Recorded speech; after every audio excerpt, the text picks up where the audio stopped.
Et si les obstacles entre toi et la vie de tes rêves, c'était tes standards beaucoup trop bas? Dans cette vidéo, je vais te partager comment augmenter tes standards pour qu'ils reflètent ton authenticité, pour qu'ils reflètent tes vraies valeurs et que ta vie soit le reflet de qui tu es au fond de toi. Parce que très souvent, quand on a envie de vivre une vie qui nous inspire, on a un désir au fond de nous. Mais ce qui peut bloquer la réalisation de ce désir-là, eh bien, c'est que justement, inconsciemment, on va avoir des standards trop bas. Peut-être que inconsciemment, tu as des standards qui ne sont pas à la hauteur. Les standards, c'est ce que tu tolères dans ta vie ou ce que tu ne tolères pas. Et bien trop souvent, on accepte des choses qu'on ne devrait pas. Ou on accepte des choses un peu bof, un peu tièdes, parce que c'est ce qu'on pense mériter ou il peut y avoir d'autres choses aussi au niveau de l'inconscient, au niveau des programmes, des croyances, le fait de ne pas avoir la capacité à rêver trop grand, que c'est pas pour nous, qu'on ne mérite pas certaines choses. Sauf que dans la vie, on n'a pas ce que l'on veut, on a en fonction de qui l'on est. C'est-à-dire si toi tu as des grands rêves, tu as envie d'avoir certaines choses dans ta vie, de vivre certaines choses, mais que tu as des programmes inconscients qui font que tes standards dans la réalité sont pas si élevés que ça, et bien tu vas attirer en fait des choses qui seront alignées avec ces standards pas si élevés que ça. Parce que tes standards sont le reflet de ton amour-propre. Tes standards reflètent ce que tu penses mériter ou ce que tu penses ne pas mériter. Souvent, quand on manque d'estime de soi, il y a des choses qu'on accepte qu'on ne devrait pas accepter. Par exemple, des relations qu'on va avoir qui vont être destructrices ou des choix que l'on va faire dans notre vie où ce ne sera pas en notre âme et conscience, en notre plein pouvoir de conscience parce que tu vas tellement manquer d'amour de toi, d'estime de toi que tu vas faire des choses qui seront pas adaptées avec la vie que tu as au fond de toi envie de mener. Pour ma part, pendant très longtemps, j'étais dans un système en fait de pensée, d'être qui était branché sur le stress, sur l'anxiété. Parce que en fait, pour moi, le fait d'avoir de la valeur, d'avoir de la reconnaissance aussi extérieure, c'était via les résultats que je pouvais avoir dans mes études, dans mon travail, ce que je pouvais produire en fait. Et donc, comme je suis extrêmement efficace, que je travaille très bien, que j'ai une capacité de concentration vraiment importante et je peux travailler des heures sans être distrait, vraiment un travail très très efficace, eh bien je le faisais. Mais je faisais ça tout le temps et je trouvais que c'était jamais assez bien en fait. Et ça m'épuisait, ça me créait beaucoup de stress et quand j'ai appris en fait à m'aimer, quand j'ai amélioré significativement mon estime de moi, eh bien j'ai pu écouter davantage les signes quand je sentais que là c'était peut-être le temps d'arrêter, même si je pouvais aller plus loin parce que dans le passé je m'étais prouvé que je pouvais aller plus loin, mais pour autant je savais que si j'allais plus loin, j'étais pas en train de me respecter. Donc l'amour de soi c'est aussi se respecter. Et donc pour augmenter tes standards, pour augmenter ton niveau de vie, ton niveau de bonheur, ton niveau de gratitude, c'est important d'apprendre à te connaître, à te respecter et d'améliorer ton estime de toi. La deuxième chose, c'est de faire des choix alignés avec tes valeurs. Donc ça demande en effet de te connaître et d'être vraiment dans la présence. De pas faire les choses en mode pilote automatique. Ça, c'est quelque chose que je répète souvent dans mes coachings, dans le cadre du coaching clairvoyant, parce que souvent, il va y avoir une de mes coachées qui va me dire « Oui, mais regarde, il se passe ça, qu'est-ce que t'en penses, etc. » Et simplement, je lui rappelle le pouvoir qu'elle a d'être dans la pleine présence, dans la pleine conscience, le pouvoir de l'intention. Et cela change tout parce que quand tu vas faire des choix qui vont être alignés avec tes valeurs profondes, même si parfois ça demande du courage, parce que ça demande de s'affirmer, ça demande peut-être de déranger, ça demande peut-être de ne pas être apprécié, parce que tu vas plus aller tout le temps dans le sens des personnes, mais que tu vas faire des choix alignés avec toi-même, et bien là, tu vas pouvoir augmenter ta norme en fait, parce que tu n'es plus en train de dire oui à contre-cœur, mais tu vas dire oui avec tout ton cœur et dire non également avec tout ton cœur parce que ce sera profondément juste pour toi. Et ça m'est déjà arrivé souvent quand j'étais plus jeune et qu'il y avait des soirées de prévues. Je m'engageais, je disais ok super, et après j'avais plus trop envie d'y aller. enfin pas tout le temps, mais quand j'avais plus trop envie d'y aller, et ben je me forçais, j'y allais quand même. Parce que je me disais que j'étais déjà engagée, j'avais dit oui, que ça se faisait pas de pas y aller à la dernière minute, que j'allais décevoir les autres, qu'est-ce qu'ils vont dire de moi. Sauf que, en fait, j'y allais et je passais pas un bon moment, j'avais qu'une envie, c'était de rentrer chez moi. Ça, je sais que c'est quelque chose qui arrive assez souvent, de s'engager, de dire ok, je vais venir, de pas avoir envie d'y aller finalement et de se forcer. Et ça ruine l'image de soi, l'estime de soi, et ça nous draine aussi émotionnellement et énergétiquement. Et puis on renvoie aussi l'image de la personne qui dit oui alors qu'elle n'a pas envie, et on se dit que finalement on peut aussi tout nous demander. Si on dit oui alors qu'on n'a pas envie, ben en fait la personne peut-être elle s'en fiche qu'on n'ait pas vraiment envie, elle sait qu'on va dire oui dans tous les cas. Et donc c'est important de respecter aussi ton énergie, tes émotions, et de respecter en fait de prendre des choix qui sont alignés avec tes valeurs. Alors quand tu prends une décision, tu peux te demander tout simplement, est-ce que ce choix m'élève ou est-ce qu'il me limite? Et prendre ta décision en fonction de ça. Et parfois, l'univers va te tester. L'univers, il te teste, c'est-à-dire que tu vas entreprendre ce chemin-là, d'améliorer tes standards, de prendre des décisions qui sont alignées avec toi, mais ça peut être, par exemple, ton standard au niveau de ton alimentation. Parce que pour moi, en fait, la vision des standards, de la nouvelle norme que l'on a dans notre vie, ça marche dans tous nos domaines de vie. Ça va passer par comment est-ce qu'on s'habille, comment est-ce qu'on se nourrit, les relations que l'on a, le travail que l'on a, nos finances également. Est-ce que quand tu achètes cette chose-là, est-ce que pour toi ce choix va t'élever ou au contraire va plutôt te diminuer, c'est-à-dire il va baisser tes finances mais au contraire tu vas pas recevoir du bonheur, tu vas acheter. Une fois j'avais entendu une vidéo, je sais plus où est-ce que c'était quelque chose d'humoristique qui disait le samedi après-midi on va chez Action acheter plein de merde qui servent à rien.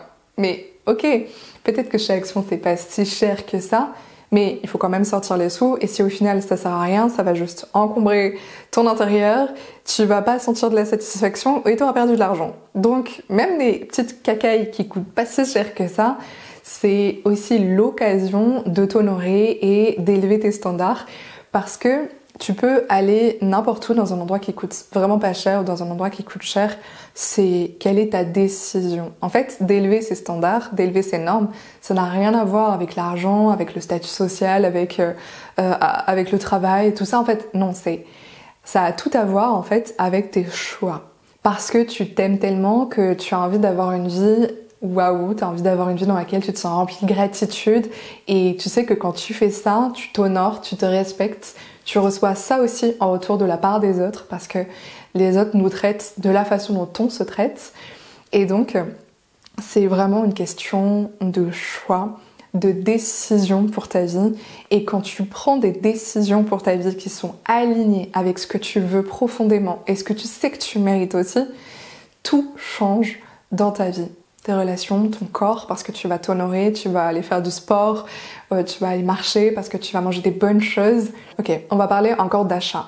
Si tu prends un caddie à 130 €, on peut mettre quand même pas mal de choses dedans. On est ok, ça coûte plus cher les courses maintenant, mais à 130 €, on peut mettre un caddie quand même assez bien rempli. Et dans ces 130 €, tu peux faire tes courses en achetant un pack de Coca-Cola qui coûte 10 €. Tu peux acheter du Nutella qui coûte 6 €. Ça fait déjà 16 € pour du sucre. Tu peux mettre des chips, tu peux en acheter plein, des chips, ça coûte pas si cher que ça. Du saucisson, ça coûte peut-être un petit peu plus cher, encore si t'achètes du bas de gamme, ça coûte pas très cher, mais c'est bourré de gras, mais tu peux faire ce choix-là. En fait, tu peux avoir un caddie à 130 € avec plein de cacailles, avec plein de sucre et de gras, ou tu peux prendre une décision d'acheter de l'eau, d'acheter du saumon, d'acheter du poulet, d'acheter du riz, du quinoa, je sais pas en fait, tout ce que tu as envie, pour remplir tout ça, ton caddie à 130 €, et ça va être des choses qui vont te nourrir, qui vont faire du bien à ton corps, qui vont faire du bien à ton ventre, à ton microbiote et donc à tes émotions, qui vont te donner de l'énergie. Et aussi quand tu vas manger des choses qui vont te faire du bien, en voyant ton assiette pleine de carottes râpées, de bonnes choses, tu vas aussi être heureuse d'avoir cette expérience de t'honorer par un bon plat cuisiné maison.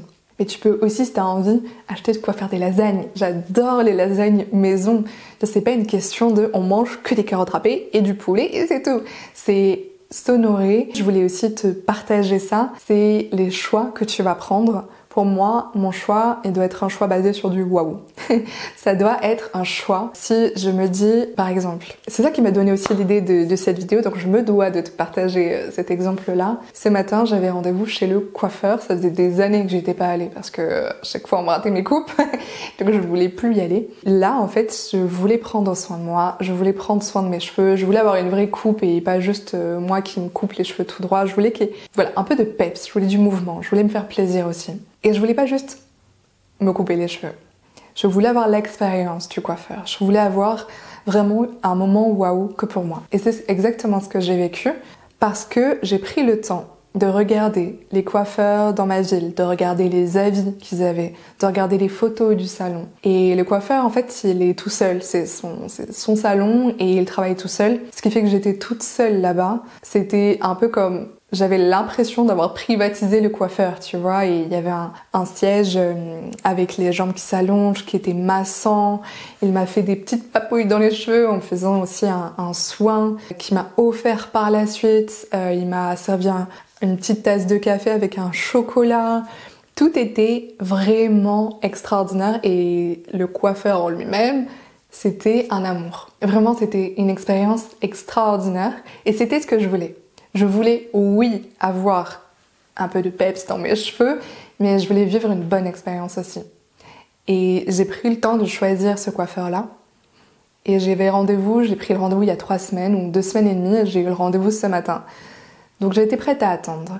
Parce que pour moi, je suis prête à éventuellement attendre. Si par exemple, bon là c'était pas si cher que ça, j'ai pas dû économiser, mais par exemple je suis prête à économiser pour avoir par exemple un micro qui soit vraiment bien et pas acheter un petit micro cravate à 15 €. Je suis prête à attendre et à économiser et à mettre les actions qu'il faut pour avoir le meilleur. Et je terminerai aussi par ça, c'est que c'est important notre entourage parce que c'est aussi mon chéri qui m'a beaucoup appris ça. Il m'a appris que, je me souviens plus, c'est en anglais, c'est cheap cost the most. C'est ce qui est le moins cher au final coûte le plus cher parce que par exemple si j'avais acheté un micro moins cher mais qui est de moins bonne qualité, j'aurais dû le racheter. Ça c'est quelque chose d'hyper important parce que, ok, ce qui coûte le moins cher au final coûte le plus cher parce qu'on doit le racheter, mais c'est aussi parce que ça nous coûte cher au niveau émotionnel. Ça a un prix en fait quand on prend des décisions qui sont pas profondément alignées à notre vérité, qui sont pas faites vraiment en conscience, qui sont un petit peu par défaut, comme je vais aller chez le coiffeur du coin. Moi j'ai la chance, le coiffeur du coin c'est le meilleur coiffeur, mais admettons s'il avait pas été là, j'aurais été de l'autre coin. Et je serais peut-être tombée sur quelqu'un qui a pas trop le temps, qui est pas super investi et il m'aurait coupé les cheveux n'importe comment comme j'ai déjà eu l'expérience par le passé. Alors c'est aussi intéressant d'aller regarder peut-être d'un point de vue inconscient, d'un point de vue transgénérationnel, comment est-ce que tes parents prenaient les décisions, comment est-ce qu'ils étaient par rapport à leur relation avec eux-mêmes, etc. Et puis toi, comment est-ce que tu es toi dans tes décisions. Et ça, on peut faire ce travail-là d'augmenter significativement non seulement ton estime de toi, mais aussi la façon dont tu vas prendre tes décisions, parce que nos actions découlent de nos pensées, de nos émotions, qui créent un comportement, une identité et qui va faire en sorte qu'on va prendre des actions et les résultats de notre vie seront bien évidemment différents. Alors si toi tu désires augmenter tes standards, si tu désires t'honorer, révéler cette femme puissante, lumineuse, cette femme qui mérite le meilleur dans sa vie et qui attire avec naturel et facilité le meilleur par magnétisme, par effet de miroir, eh bien je t'invite tout simplement à réserver ton appel découverte pour mon coaching Cœur Vaillant. C'est un coaching privé, donc one-to-one, toi et moi. C'est la meilleure façon d'évoluer à vitesse grand V. Et mon petit challenge pour toi, c'est tout simplement cette semaine, ces prochains jours, de choisir en conscience ce qui t'honore, ce qui te met en lumière, ce qui révèle le meilleur de toi par toutes les petites décisions dans ton quotidien. De boire ce verre d'eau en plus parce que ça fait du bien à ton corps et que tu bois pas assez. Toutes ces petites choses qui vont honorer ton corps, ton être, ton énergie. Fais ces choix en conscience et tu vas voir que ta vie va commencer à changer petit à petit. Merci à toi d'avoir regardé cette vidéo. Si elle t'a plu, eh bien n'hésite pas à mettre un j'aime, ça m'encourage énormément, et puis à partager aussi dans les commentaires comment toi tu te sens par rapport à ça, ce que tu vas mettre en place pour augmenter tes standards, augmenter tes normes. Et puis on se retrouve très vite dans une prochaine vidéo, et souviens-toi qu'à cœur vaillant, rien d'impossible. Yeah, they have a white baseball cap on.